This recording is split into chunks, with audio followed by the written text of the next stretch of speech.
Buenas noches, bienvenidos a la Casa del Cordón. Hoy la conversación girará en torno al patrimonio cultural y natural de una de las más importantes áreas protegidas de la República Dominicana. Nos referimos a las cuevas de Pomier. Contaremos para ello con la destacada participación de los señores Domingo Abreu Collado y Luis Carvajal, y la moderación de nuestro asesor cultural, el arquitecto José Enrique del Monte. De inmediato presentaremos a nuestros invitados, que son muy conocidos, pero creo que es legítimo recordar pinceladas de su importante trayectoria profesional. Domingo Abreu Collado es técnico en arqueología y espeleólogo dominicano, con formación en periodismo ambiental. Ha realizado estudios en la Escuela de Arqueología de Sabrata, Libia, en la Universidad Central de Costa Rica, en la Universidad de Puerto Rico. Es director de los proyectos de Espeleogrupo de Santo Domingo y director de la sección Arqueología y Espeleología de Evaluación Ecológica Rápida en el Parque Nacional del Este para The National Conservancy. Ha publicado numerosos artículos sobre su ámbito profesional. Luis Carvajal Núñez es un reconocido ambientalista dominicano, miembro de la Academia de Ciencias de la República Dominicana y catedrático de la Universidad Autónoma de Santo Domingo.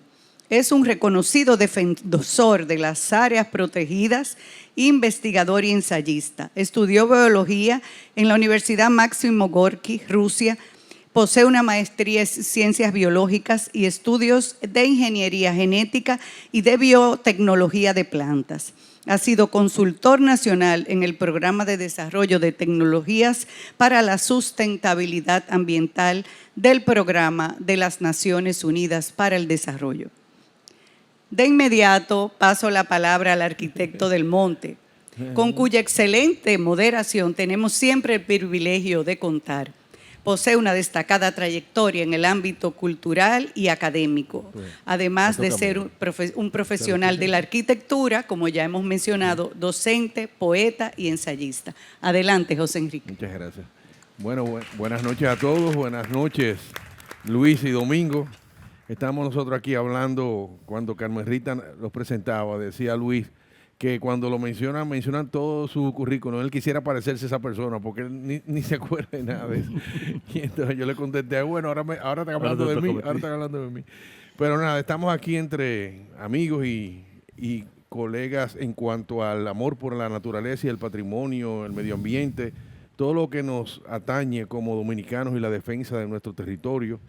Y sabiendo que tenemos una huella cultural que a veces ni siquiera sabemos su dimensión, porque es tanto lo que tenemos, que hemos heredado, que debemos conocerlo y debemos validarlo, y estos son escenarios para recordarlo y para fortalecer el conocimiento. Y por supuesto, no podemos dejar de mencionar el sistema de cavernas y cuevas que tiene la isla, que ya en otro conversatorio aquí lo tocamos, pero ahora de manera particular con las ya famosas cuevas del Pomier. Desde que tenemos uso de razón, hemos estado escuchando el valor de ese lugar desde los dos ámbitos, lo natural y lo cultural, pero siempre ha estado en el tapete porque está siendo amenazada por la conurbación de San Cristóbal, por el mal uso del territorio circundante, la explotación, el uso indebido también con las mismas cuevas que se ha ido reduciendo.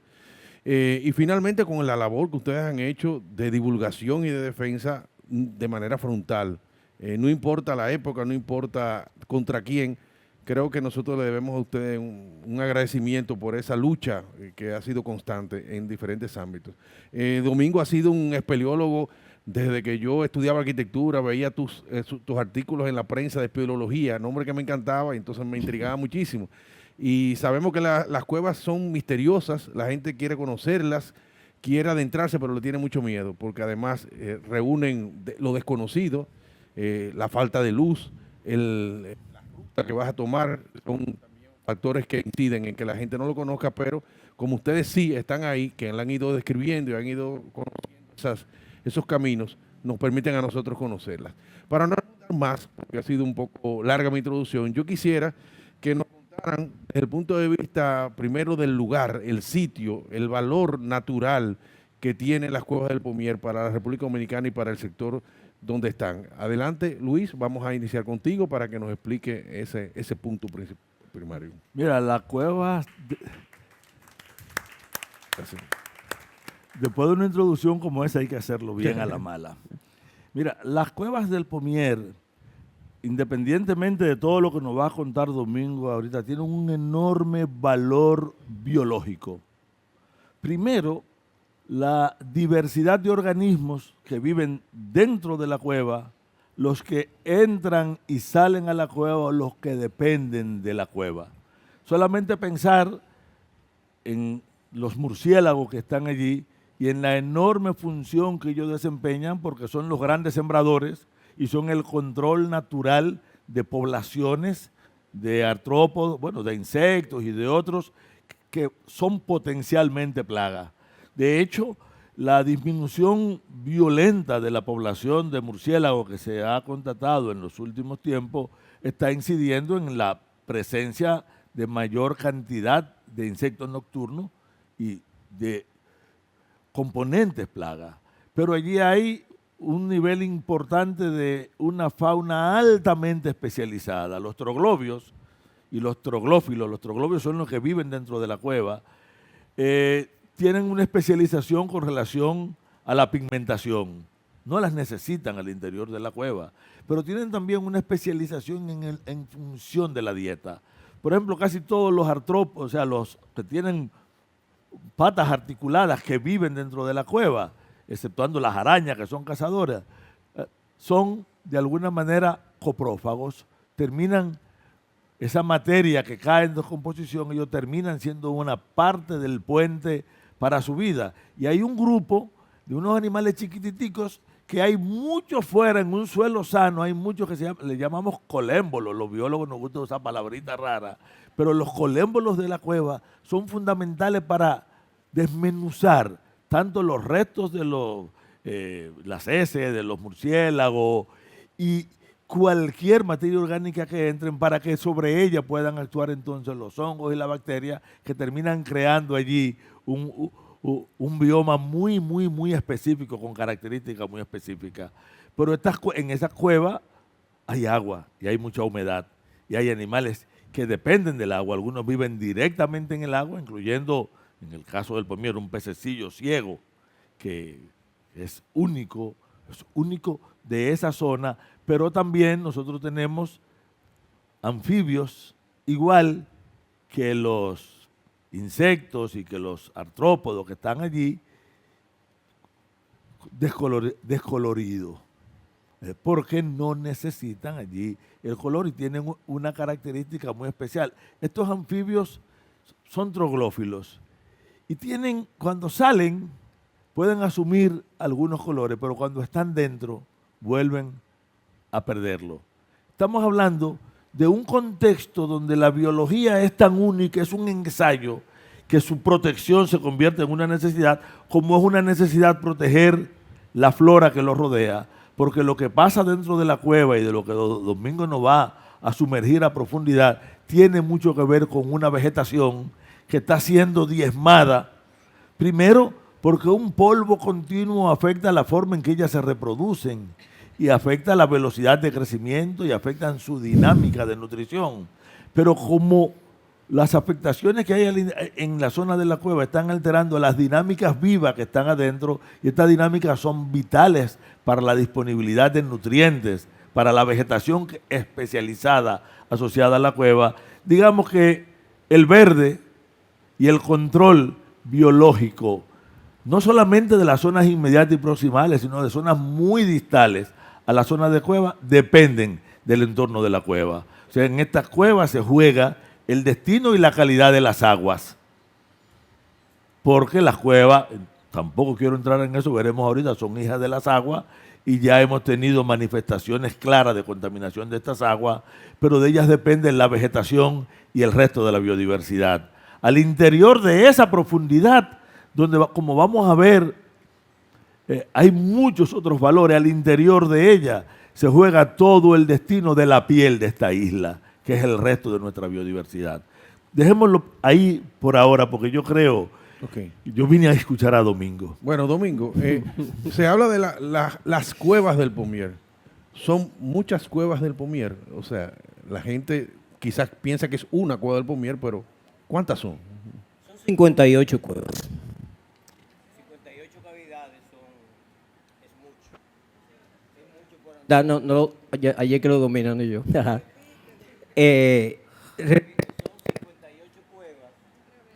1, 2. Ya está. Ya está. Voy a decir el número sin moverme. 58. Ah, pero es verdad que... Es el número que no quiere salir. 58 cavidades hay. Una más grande que otra. Algunas se conectan entre sí. 1 y 2. Algunas se conectan entre sí y hay un desarrollo enorme. La gente piensa que es solo en esa área, piensa que son 4, 5, 6 kilómetros cuadrados, pero resulta que estas cuevas, principalmente su parte inundada, que es la parte más extensa, va desde allá, desde esa cueva hasta el mar. Es decir, toda el agua del río Nigua que se pierde ahí arriba, uno dice se pierde, por decirlo de alguna manera, como que desaparece, uno no lo ve, se va subterráneamente y desemboca bajo el mar. Esa es una de las particularidades que no se han tomado en cuenta en los últimos trabajos, en las últimas decisiones en relación con las cuevas del Pomier.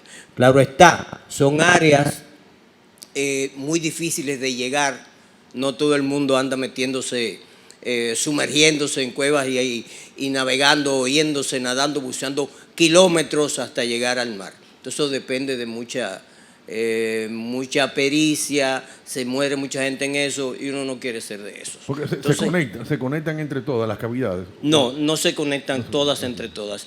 Hay 2 o 3 que se conectan, formando algunos sistemas. Podremos decir que ya hay 3 sistemas de cuevas que juntan 3 cada una. Las demás pudieran ser unas 49 cavidades más, son independientes. Pero las que están sumergidas sí tienen una importante conexión.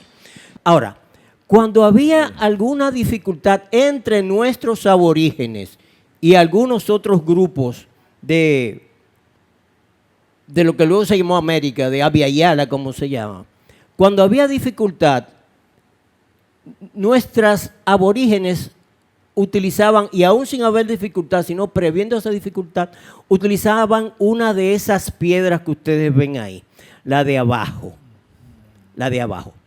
Esa piedra de abajo, según decían los cronistas, eran utilizadas para ensanchar la pelvis de la mujer y permitir que la criatura descendiera y pariera sin dolor principalmente. Ambas cosas las menciona Fray Ramón Pané cuando habla de las actividades de los vejiques, los sacerdotes, los hechiceros y eso, ¿no? Y dice que tenían unas piedras que guardaban celosamente envueltas en algodón y en cestas, porque eran las piedras que permitían a la mujer parir sin dolor. Es decir, se utilizaban estas piedras para abrir, ensanchar la pelvis cada cierto tiempo. No dicen cuándo fue, porque los curas eran muy... no se aventuraban mucho a hablar de este tipo de cosas, ¿no? Inclusive no mencionaban las partes ni de la mujer ni del hombre, hablaban de sus vergüenzas, era lo que decía, sus vergüenzas. Entonces no hablaban mucho de eso.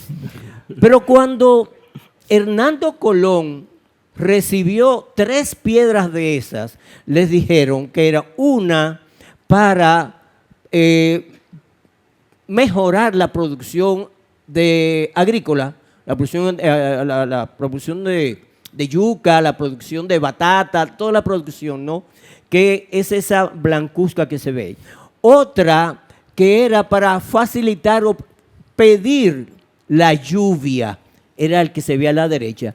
Y otra para hacer parir a las mujeres sin dolor, que es la que se ve abajo. Estas aseveraciones, tanto de Fray Ramón Pané como de Hernando Colón, luego han tenido, primero, durante muchos años, no se sabía de qué piedra se estaba hablando cuando se mencionaba esa de hacer parir a las mujeres sin dolor. Incluso cuando Fray Ramón Pané habla de ellas, parecería que son como unas piedras que las mujeres se tomaban como unas píldoras para parir sin dolor, pero eso no podía ser. Sin embargo, fue en las cuevas del Pomier, en la cueva número 2, donde encontramos respuesta a eso. Si ustedes pueden ver, arriba a la izquierda, hay unas figuras, ¿no? Dos de ellas aparecen más o menos sentadas encima de una de estas piedras. Y a la derecha hay una figura que parece con 4 brazos, que simplemente está haciendo el esfuerzo para parir, y debajo de ella hay un bebé saliendo. Eso es lo que ocurre ahí. Más a la derecha hay otra figura también sentada sobre un trigonolito, que es sobre esa piedra que utilizaban, ¿no? Más a la derecha todavía hay otra, y más a la derecha todavía hay otra. Es decir, reiteradamente se informa mediante las manifestaciones rupestres esa actividad.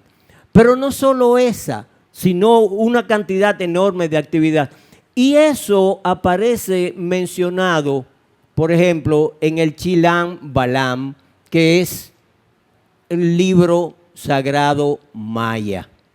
Es por eso que muchas manifestaciones rupestres de las que aparecen en las cuevas del Pomier y en muchas otras cuevas de acá, pero principalmente ahí en el Pomier, dejan ver la conexión que había entre mayas y los aborígenes que teníamos acá. O sea, los arahuacos insulares que teníamos acá. Pero hay más. Ok, está ahí. Bueno, esa es el área del Pomier. La cinta azul que se ve por ahí arriba es el río, y supuestamente esa iba a ser el área protegida. Sin embargo, eso se redujo sensiblemente, sacaron el río de protección y siguieron las empresas funcionando en el área durante bastante tiempo. Todavía hay 2 funcionando y causan bastante daño. Esa es una de las cuevas, esa es la cueva del puente. Esa es parte de un sistema muy interesante, se llama la sigua el puente, y esa cueva tiene en su interior cerca de 1.150 pinturas como las que ustedes vieron acá. Solo esa cueva. Y estamos hablando de 58 cavidades. Por eso, cuando se menciona el Pomier, se habla del sitio con la mayor cantidad de manifestaciones rupestres aborígenes que hay en todo el Caribe y probablemente en América, porque en ningún otro sitio se ha encontrado tal número en un solo sitio rupestre, ¿no? No se ha encontrado. Eso nos ha llevado desde un tiempo a proponer que este sitio fuera considerado la capital prehistórica, no solamente de la República Dominicana, sino del Caribe. Porque los propios cronistas dicen que a estas cuevas venían personas, venían grupos de todas las islas y del continente también, a visitar estas cuevas, a encontrarse, a reunirse ahí. Es decir, este sitio pasó a ser una especie de capital mística y religiosa a la que ellos llegaban. Tanto así que el propio Pedro Mártir de Anglería, en sus décadas del Nuevo Mundo, publicadas en 1502, entre 1502 y 1515, menciona que esta gente iba a estas cuevas con tanta religiosidad y obligación como los cristianos iban a Roma y al sepulcro del Señor. Es decir, él entendió perfectamente que la llegada de estos grupos a estas cuevas tenían esa importancia, ¿no? Y por eso aparece en las cuevas no solamente una cantidad enorme de manifestaciones, sino de diversa índole, porque aparecen manifestaciones ahí que se identifican con los mayas, con los incas, con los nahuas y con los arahuacos, naturalmente. No, perdón, no voy a mover. No, dale atrás. Eso es lo importante de tener algo para manejarlo desde acá. A ver si, ok. Déme hablar sobre esto. Esa fue una de las pictografías guías para entender, para ir entendiendo qué era lo que pasaba ahí. Esa que ustedes ven arriba está en lo que le llamamos la cueva del símbolo, allá en el Pomier, precisamente porque la llevamos a convertirse en el símbolo de la reserva, porque resultaba en la abstracción más increíble y clara para nosotros, naturalmente, que pudiéramos haber encontrado. Esta abstracción, esta pictografía, se refiere a la parte en la que nuestros aborígenes se quedaron sin mujeres y ellos lograron recuperar mujeres. ¿Cómo pasó esto? Tengo que decirlo rápido porque es muy largo y esta parte es solamente la mitad de ese mito. Ellos no podían, los primeros habitantes no salían de noche, pero yo debería leer un poco de esto porque este es el Popol Vuh. Supuestamente no tiene nada que ver. Esto está escrito en Guatemala, Belice, México, con cantidad de información de allá. Y en el Popol Vuh se lee que ellos entraron camino a Xibalbá porque se iban a enfrentar con los de Xibalbá en un juego de pelota que normalmente era un juego a muerte.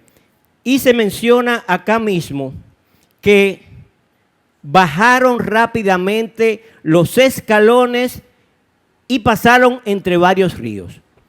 Esos escalones aparecen pintados allá.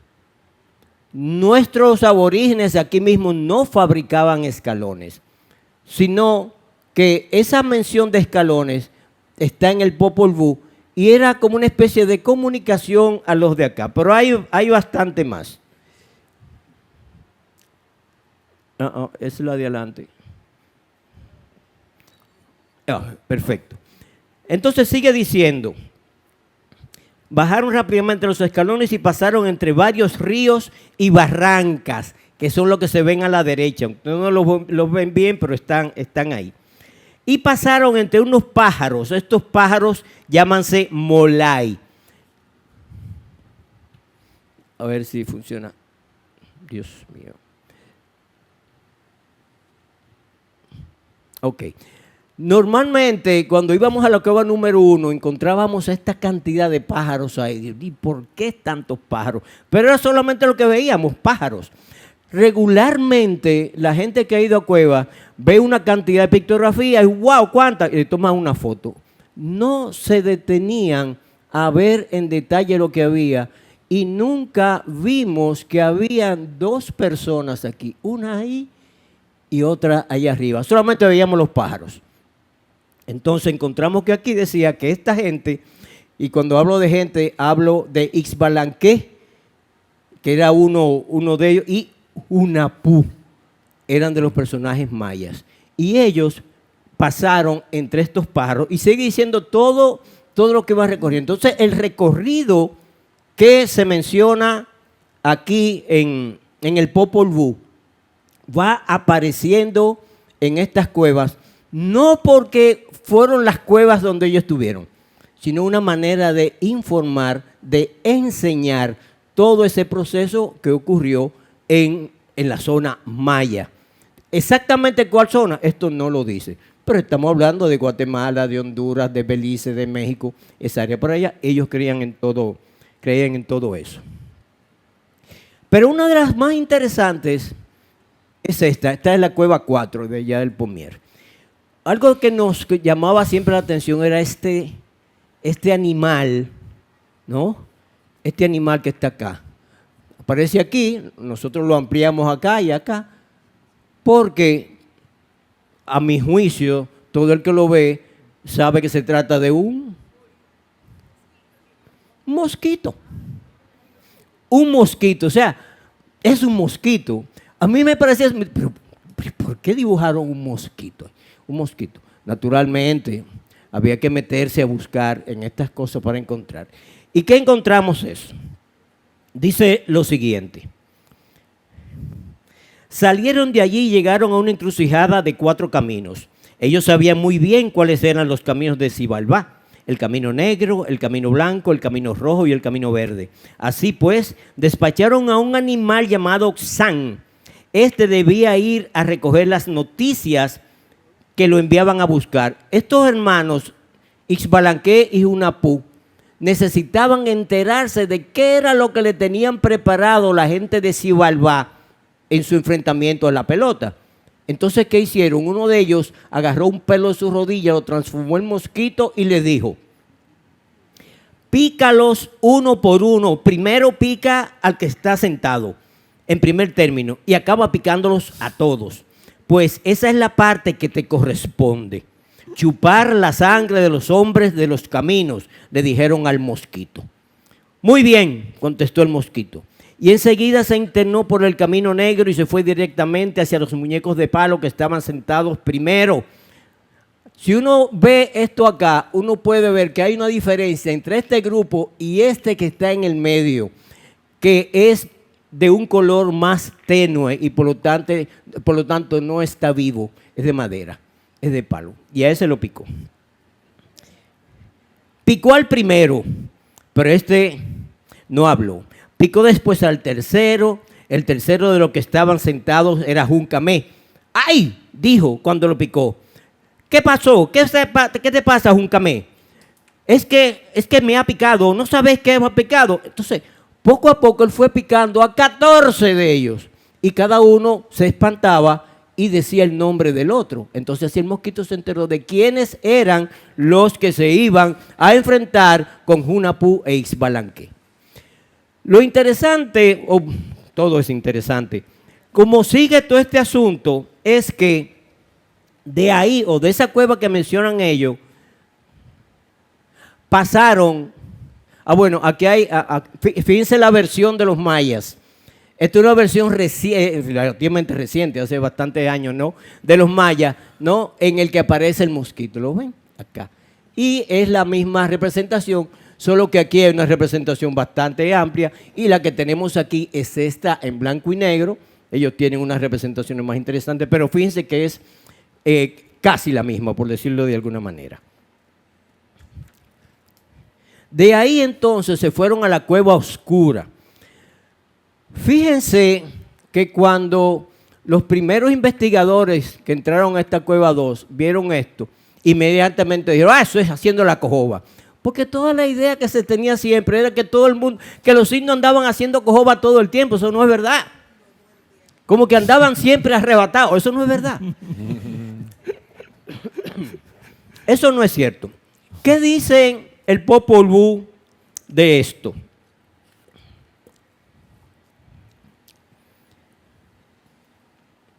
Esta era la primera prueba de Xibalbá. Al entrar allí, los muchachos, o sea, Hunapú y Ixbalanqué, pensaban los de Xibalbá que sería el principio de su derrota. Entraron desde luego a la casa oscura. Enseguida fueron a llevarle sus rajas de pino encendidas y los mensajeros de Juncané le llevaron también a cada uno su cigarro. Eran tabaco cada uno. Estas son sus rajas de pino, dijo el Señor. Que devuelvan este ocote mañana al amanecer junto con los cigarros y que los traigan enteros, dice el Señor. Muy bien, contestaron ellos, pero en realidad no encendieron la raja. O sea, hay una descripción acá de qué hicieron ellos para evitar caer en la trampa que le estaban poniendo la gente de los de Xibalbá, ¿no?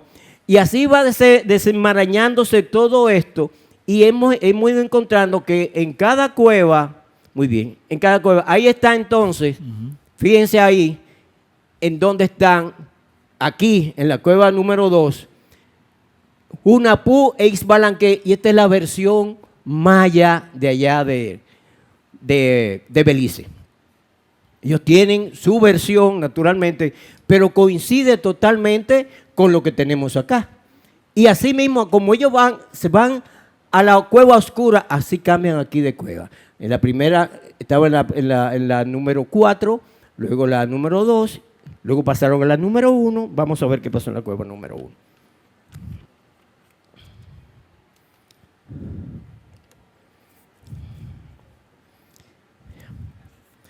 Hay una parte, aquí en la casa oscura. Ellos se preguntaban de dónde habían venido estas personas, ¿no? Que tenían estos conocimientos, ¿no?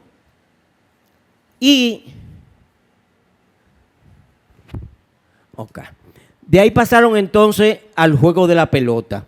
Así terminó la plática, igualmente fuertes y enérgicos fueron las palabras de los muchachos y sus corazones estaban tranquilos cuando se entregaron los muchachos para que los vencieran. Los de Xibalbá estaban felices pensando que ya los habían vencido. Y pasan al juego de pelota. No habíamos encontrado ninguno de los trabajos arqueológicos realizados acá por años, aunque se sabía del juego de pelota que practicaban nuestros arahuacos acá. No se había encontrado ninguna versión. Y está ahí en la cueva número 2. Y encontramos en la cueva número 2 la versión del juego pelota, y esta es una de las versiones de los mayas jugando pelota. Ustedes pueden ver la similitud que hay en ello.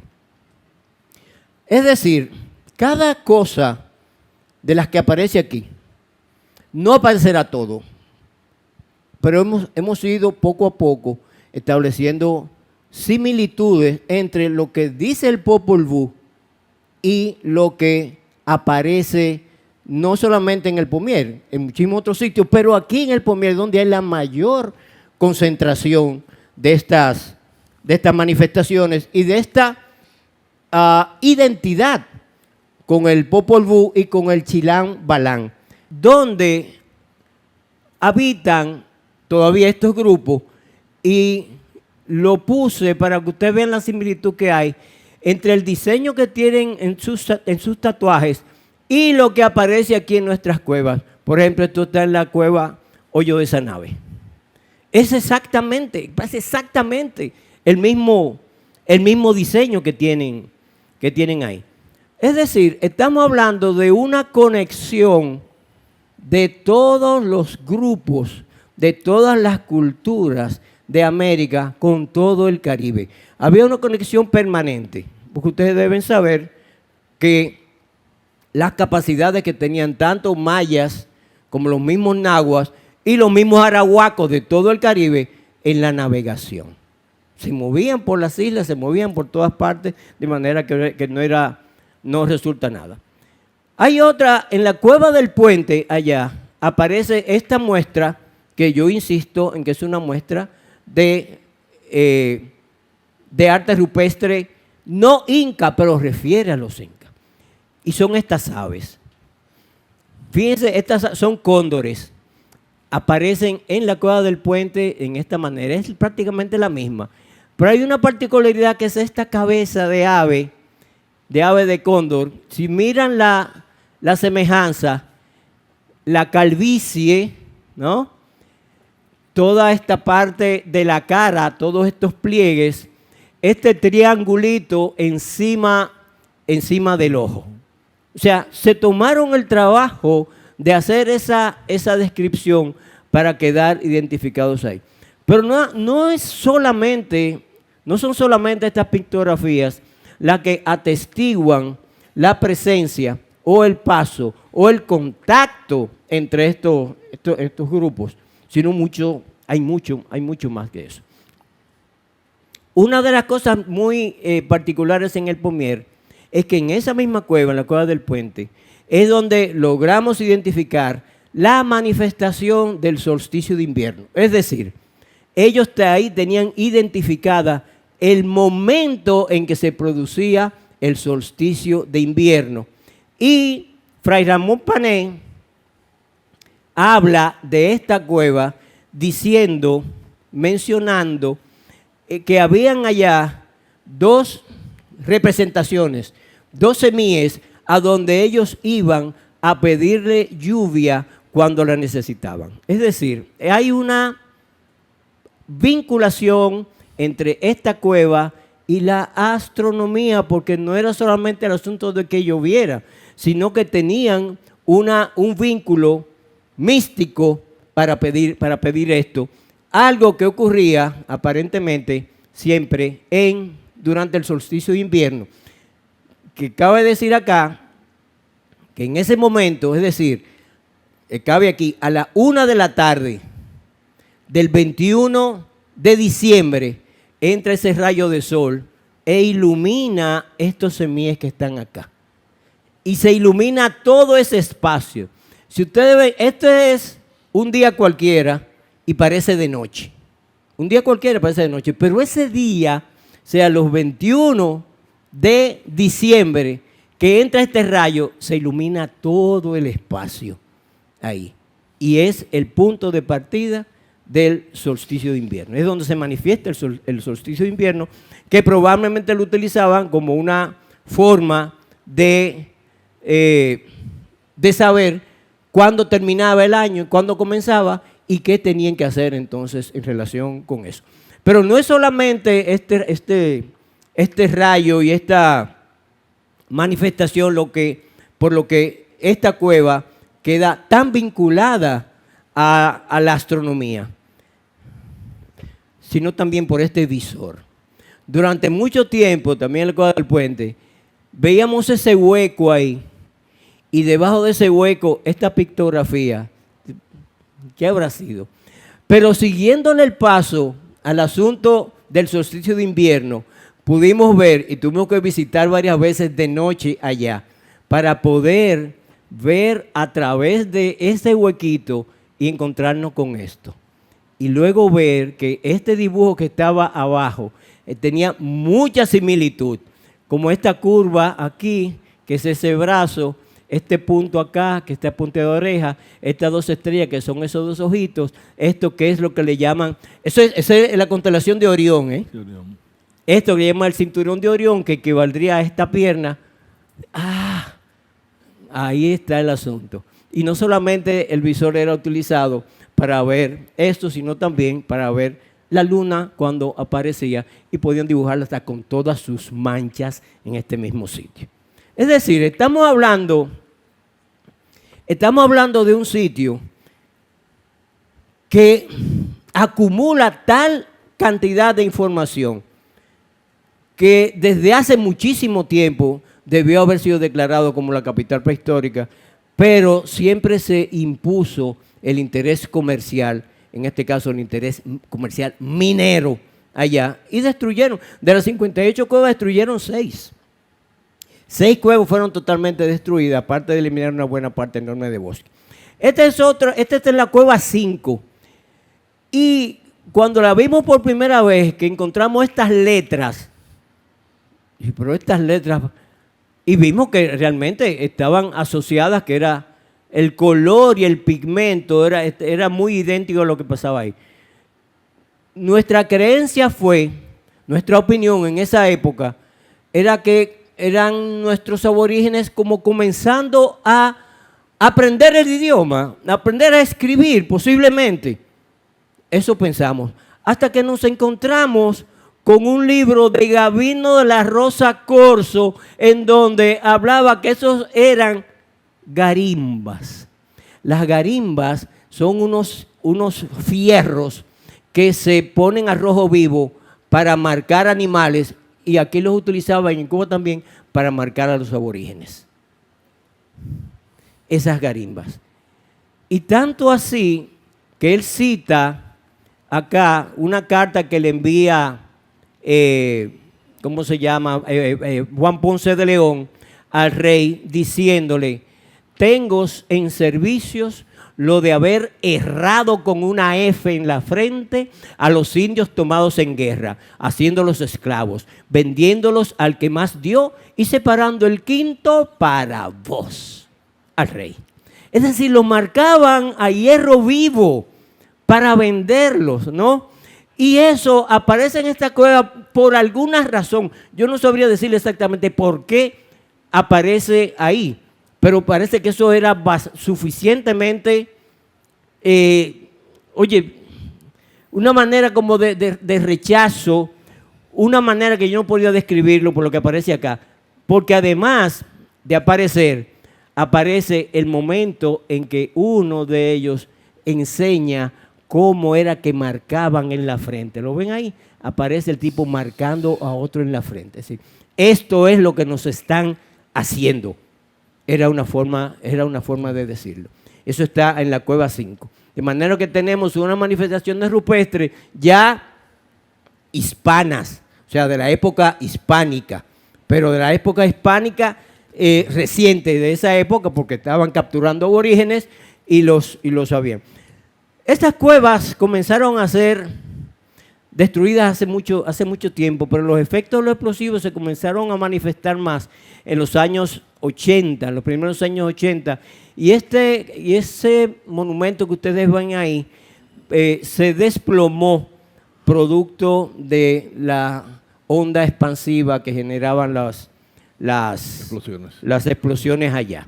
Entonces tenemos ahora mismo situaciones como esta, el Cueva del Símbolo. Ustedes pueden ver ahí atrás manifestaciones rupestres y lo que hay en el suelo son, todas esas explosiones motivan la caída de estalactitas, la caída de grandes formaciones y a veces hasta de techos completos en el sitio. ¿Cómo es posible que no tomáramos en cuenta, que no nos interesara meternos un poco más en esto y saber qué era lo que teníamos ahí, cuando desde 1849 ya se había sugerido que teníamos ahí algo muy valioso? Ustedes tienen que tener la idea de que el Pomier no son esas cuevas a las que uno puede meterse y salir. No, todo esto es el Carso del Pomier. Este es el Carso del Pomier. Lo que podemos ver son cuevas aquí arriba, pero todo esto es el Pomier que llega hasta el mar. Hasta el mar, con una cantidad de agua incalculable todavía. Bueno, un río enorme desaparece ahí y se va bajo tierra hacia el mar. Esto es el Pomier, ¿no? Este es el río Nigua que está acá. Esta casita, ese punto rojo ahí, éramos nosotros amaneciendo en esa zona, en el mismo medio del río. Teníamos que amanecer en el medio del río, una isleta ahí, para tener vigilancia, ¿no? Por lo que pudiera pasar. Entonces, eso es agua, eso es la toma. Eso es parte del agua que desaparece allá del río y se mete en ese sitio, ¿no? Y esta es una aproximación de lo que ocurre ahí. Las empresas están colocadas encima de toda esta maravilla, ¿no?, hidrogeológica que tenemos ahí en el Pomier. Esto se conocía de 1849, cuando Robert Schomburg, que estuvo acá en ese año, llegó hasta allá y empezó a ver lo que había en la cueva número 1. Y él mismo escribió, oye, esto parece como si hubiera sido hecho ayer, de cómo se mantenían, ¿no? Hizo todo un trabajo de recopilación, tanto de pinturas como de petroglifos, y junto con más información de San Juan de la Maguana, se la envió a estos señores, la reina Victoria y el príncipe Alberto de Sajonia, que eran los monarcas en Inglaterra, ¿no? De donde él, Schönbrunn, que era alemán, de donde él era cónsul. ¿Qué hicieron estas personas? Y ustedes deben estar seguros que nada se iba a hacer allá si no era con autorización de la reina Victoria. Y yo espero que ustedes recuerden quién era la reina Victoria y la valía, el nivel de fama y de influencia y de poder que tenía la reina Victoria. Entonces la reina Victoria y el príncipe Alberto decidieron presentar las cuevas del Pomier ante la Sociedad Etnológica de Londres para que fueran reconocidas como el primer reporte en el mundo de manifestaciones rupestres aborígenes, pinturas, y esos son. Las pinturas de las cuevas del Pomier fueron el primer reporte en el mundo de arte rupestre aborigen. De petroglifos ya se habían reportado antes, inclusive Alexander von Humboldt había reportado los petroglifos que están en el área del, bueno, a Venezuela, en la zona de Venezuela, lo que no recuerdo es el río ahora mismo, el nombre del río. Había reportado eso unos años antes. Y unos suizos habían reportado también algo que encontraron en la orilla del mar, encontraron unos petroglifos ahí. Pero pinturas, esas del Pommier fueron las primeras reportadas para el mundo. Y otra cosa interesante, ni antes ni después, ninguna reina en ningún sitio se interesó por unas cuevas. Ella lo hizo. Son una de las cosas que como que debe impresionar a nuestra gente, deberían impresionar a nuestros estudiosos y tomar mejor en cuenta lo que tenemos ahí. Yo creo que me he tomado mucho tiempo. Sí, porque nos faltan 53 cuevas. Tú vas por la quinta. Entonces, estamos pendientes pues, para adelante, ¿no? Ya iba a terminar. Por suerte, voy a terminar con el presidente. No obstante haber pasado 177 años conociendo el valor de esas cuevas, no fue sino hasta el año pasado, en el 2025, cuando el presidente de la República decidió declararlo capital prehistórica del Caribe. Muchas gracias.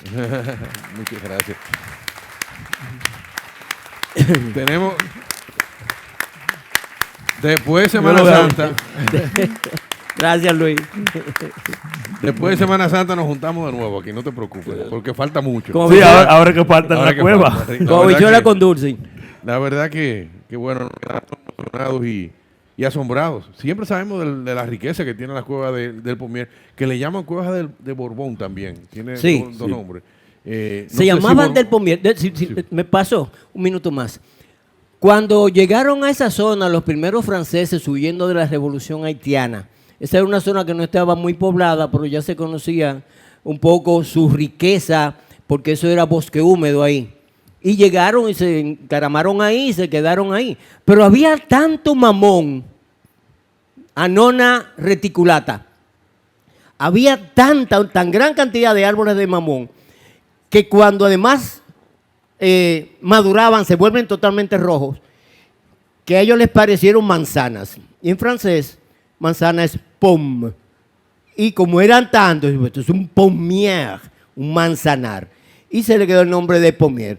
Trujillo le sonaba ese nombre demasiado haitiano y dijo, no, vamos a ponerle Borbón, porque el padre Borbón que iba ahí, catequizaba y qué sé yo qué cosa, y le cambió el nombre por Borbón, pero la gente no lo asumió totalmente. La sección se llama Borbón, el paraje se llama Pommier y nosotros hemos insistido en reconocer el nombre de Pommier para toda la zona. Vegetación que ya no existe, me imagino que ya se rompió. No, está pasando lo siguiente con esa vegetación. Aparte de haberse perdido una buena parte, ¿no? Todavía quedan muchos árboles de mamón, pero el cambio en la temperatura por la eliminación de vegetación en la zona, el cambio de temperatura y la producción de un polvillo horroroso, terrible en la zona, ha hecho que ya los mamones, al nacer, crezcan un poquito y ennegrezcan y se sequen. Entonces no vamos a encontrar mamones maduros ahí, por el cambio en la temperatura. Un cambio ecológico terrible ha habido ahí.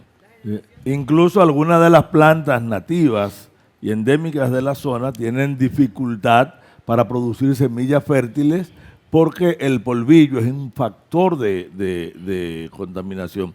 Oyendo a Domingo yo me doy cuenta de que toda esa riqueza cultural ocurre en un ecosistema mágico y único que lo hizo posible. Leyendas como el hecho de que el río, ese río del que estaba cuando ¿cómo se llama el pajarito? Iririca Ubabayael. Yo nunca he podido decir ese nombre que él dice. Le hizo el sexo y de ahí salió agua. De ahí salimos nosotros. Somos hermanos del agua. Hay una mitología que construye elementos funcionales que son altamente válidos para el esfuerzo que estamos haciendo para que siempre haya patria. De repente nos han colocado en el eje de un territorio mucho más grande. Esta Abya-Yala, este continente americano, estas islas, estaban unificados en términos históricos y eso te hace un planteamiento muy claro para verlo ahora. Porque si en las cuevas del Pomier tienen que ver con México, con Guatemala, con el sur, tienen que ver con el resto, está claro que hemos sido uno, no solamente ahora en el presente, lo hemos sido en la historia, en la prehistoria y luego en la historia que hizo lo mismo.